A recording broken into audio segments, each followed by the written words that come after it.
Welcome back. A quick update. Ran into a couple of little snags. First one, I'll just get straight to the fun stuff.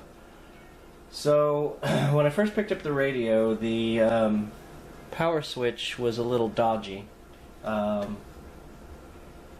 I figured, it just needed some cleaning or whatnot. So it wasn't until I got the switch assembly taken apart and cleaned up that I realized, and I went to go, I knew the switch was a little flaky, so I went ahead and tested it, the continuity, with the fluke here, on the, with the tone. And sure enough, it was not giving me a consistent tone, and as it further testing, I guess really all I did is wiggle the wires. Turns out that the wire here on the top, where you can see it's nice and broken now. So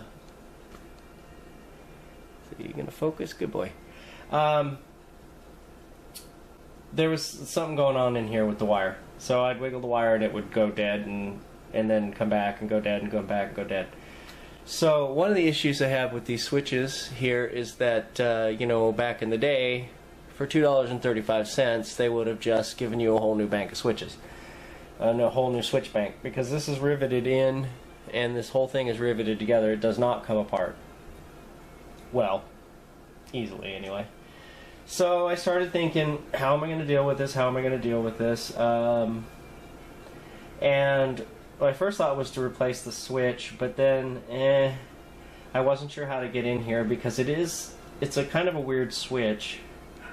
I assumed that I could get away somehow doing this with just a regular push-on, push-off switch that you can get for a couple of bucks at the hardware store.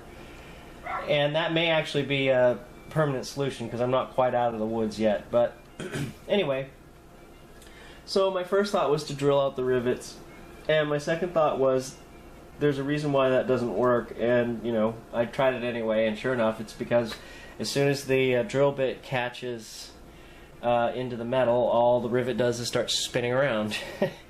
Anyway, so I thought, well, I can't just pound it, although boy, I'll tell you, taking a hammer to this thing would have kind of helped my frustration. So I tried picking at it with my little jeweler's screwdriver, and I broke the tip off the smallest one, so that wasn't working. And then I started to get this punch out and thought maybe if I tap it I can get it to go through, but that wasn't working either. And I was afraid of busting or warping this material here, whatever it's made out of. So I started getting, I had to get that switch out of there one way or another. The other solution that I came up with that I could do was the volume control. I could replace the volume control. It's a 2 meg with one with a switch on it. And even though I knew I had a couple of 2 megs from that box of volume controls I bought, and I also knew that one of the problems with this is that with the volume control, let's see if you can see it in there. The volume control in this thing, let's see, can you see there's a little gear, gotta go the opposite direction. So there's the little gear, and it's permanently attached on the volume control, so when you go up it turns. Anyhow, so I also knew that somewhere in my controls I had one with a gear on it. And now that I'm making this video, I don't know what I did with it. Which would just figure. But to make a short story long, I had a couple of choices. I have this one here, but the switch needs to be fixed on it. If I went that route, and I may still do that. This one's got the coupler built into it. I could just chop off the end with the gear and pop that in there. Because of course the other thing about the volume switch is it's one of these funky ones that's tapped, but I think this is the wiper because this is not the wiper. So I didn't know if this one was going to work. Plus, when you turn the volume all the way down where it should be dead, I've got a half a K resistance on there, and it should be like down towards 0. So that wasn't going to work. And, you know, I really don't know what I did with that control. Now it's pissing me off. Anyway, to make a short story long on that one, I actually have the replacement part for this particular radio. There is one I have that has a gear built into it. It's 2 meg with a 1 meg tap with the funky wiper. But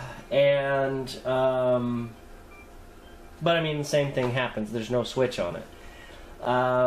I did find it kind of amusing that I had a replacement part for this particular radio, or I'm sure it was used on more than one radio, but it was just kind of neat. So, but I'd already taken that volume control out and cleaned it.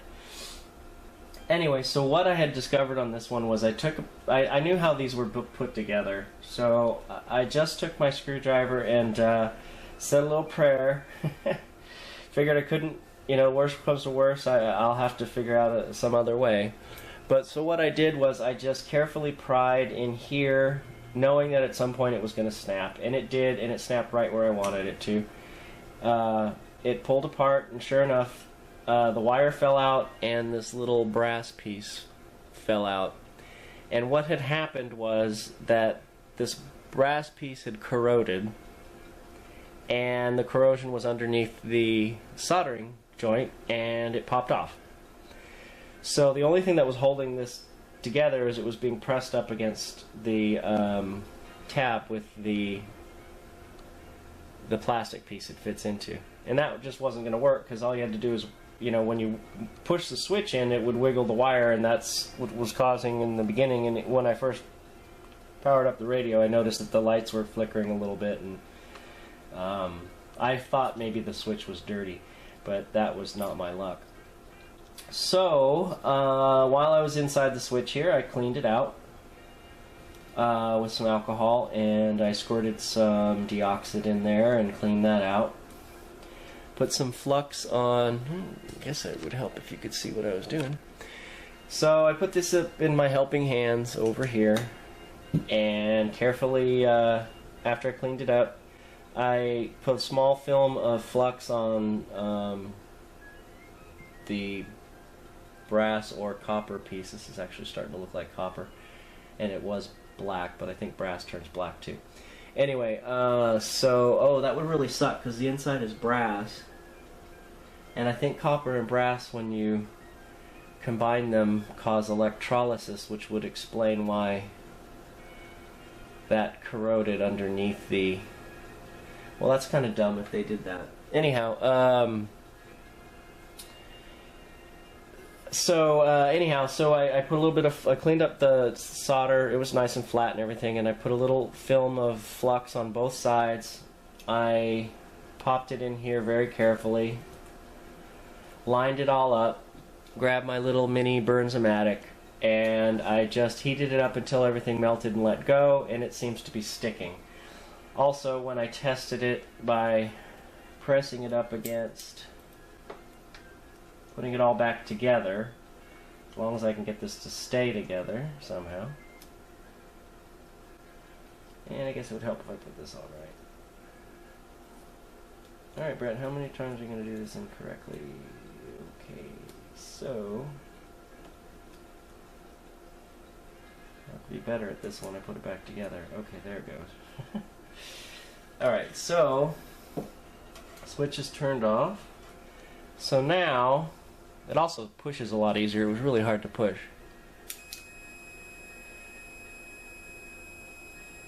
So it's good. It's constant. I'm not getting it bleeping all over the place. Boop.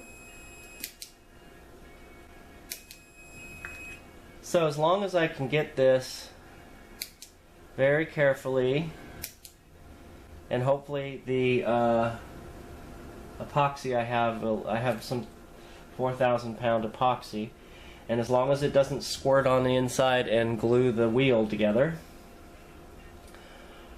this may actually work. And then I'll just be crazy after, if it's still moving after I'm done, and then I'll get crazy and I'll just cover the whole darn thing with epoxy. And yeah, like I said, say a little prayer, it stays together. Anyhow, that's gonna hopefully avoid the disaster of trying to get that switch out of there. Although I think one of those push button switches would actually fit in here.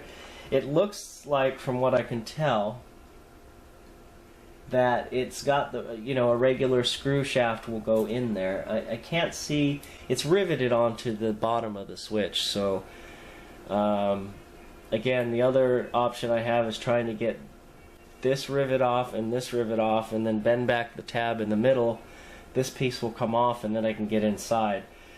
But I run the risk, of course, of ruining the switch, and that would sort of irk me. So I'm not sure how confident I feel in that, but let's see how this works out. And now that this video has been 11 minutes long, I'll show you the rest of this.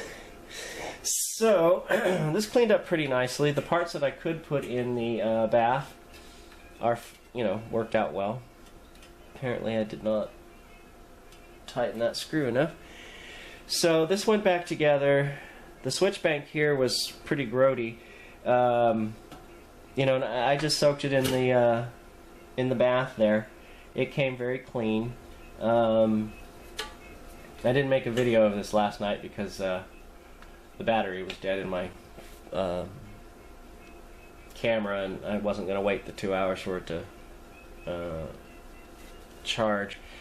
So one of the things that I did, you know, and it was a mistake, so I'm going to warn you now. These coils here, they are the oscillator coils, right? Yeah.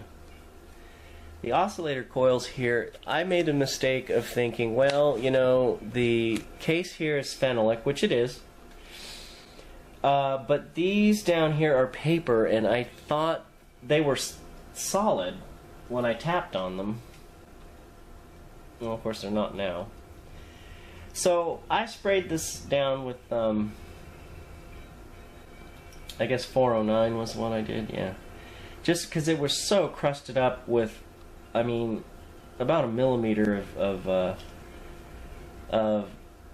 grimy, greasy, gooky dust, you know, all mixed in with the nicotine and everything, because, you know, that the wash water or the runoff was that lovely brownish nicotine color. Anyhow, so after I was done with that and I rinsed it off and put it on the towel to dry, when I came back, all the little bits of paper had started to unravel. So I spent a good, I don't know, 30-40 minutes carefully gluing the layers of that paper back together and wrapping it back around. And I did manage to, they do work. I'm getting, you know, I'm getting I think 0.3, anywhere from 0.2 to 0.3 depending on where these, yeah, 0.29 to 0.30 on the ohms on these, and I don't know if that's correct or not, but they're all consistent. I almost said it makes a difference when I move the slug, but it doesn't. So, anyhow, that's all back together. These took a while. The little spindles took a bit to clean. They were all caked in with grease, and they did not want to turn very easily. In fact, they were so difficult to turn that a lot of times when I was trying to tune it, the dial that goes on this side was just spinning. And there was plenty of tension on the string. It was just, you know, it wraps around these, and anyhow. So I got all the gook out of these, and they're good to go. I took apart and cleaned the volume control. The tone control I did not, because the tone control, well, first of all, this thing's bassy as hell, so when you've got the tone, they had the tone control turned all the way up to treble, and there's still a lot of bass in this when it's up that high. I know they didn't move it very much, because when I was moving it, it wasn't very scratchy, although the volume was at the time. So I didn't bother to take the tone control off because the tone control is a variable capacitor. I thought it was just another regular potentiometer, but it didn't ohm out at all, and when I pressed the button on here, it actually was changing. The capacitance was changing, so I didn't realize that. It looks like a volume control, though. So I guess I'd just never seen a variable cap like that.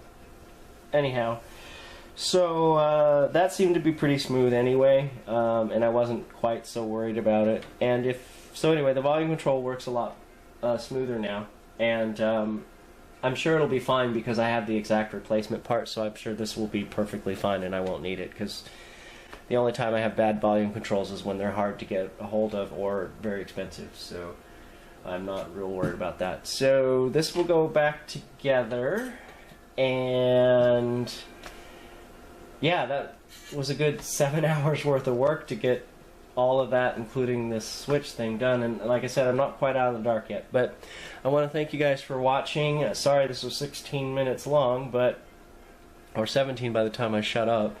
So thanks again for watching, and I'll give you guys an update in a day or two.